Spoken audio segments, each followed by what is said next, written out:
Hi friends, నేను మీ కరణ్. సంపద నీకు ఏం కావాలో కోరుకో అన్నాడు భగవంతుడు. ఏమైనా కోరుకోవచ్చు మనం, కానీ సంపద ఉంటే అన్నీ ఉన్నట్టు కదా అని ఒక అతను సంపద కాకుండా జ్ఞానం కావాలి అన్నాడు.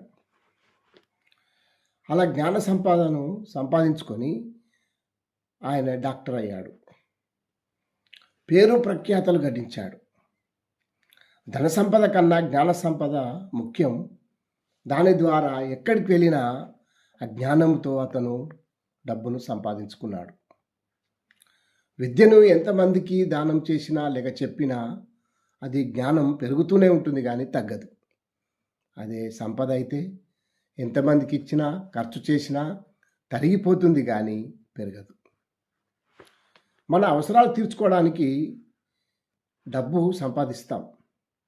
అది దొంగల బారిన పడకుండా దానికి కాపలా కాస్తాము లేక భద్రపరుస్తాము.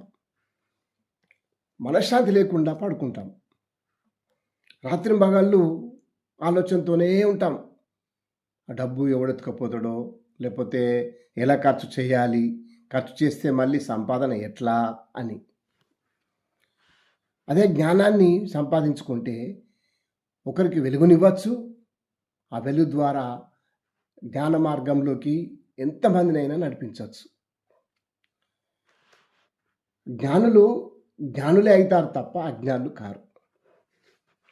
నాకు మరింత జ్ఞానాన్ని ఇవ్వు భగవంతుడా అని మనము దేవుణ్ణి వేడుకోవాలి తప్ప నాకు డబ్బు ఇవ్వు అని ఎప్పటికీ అనకూడదు.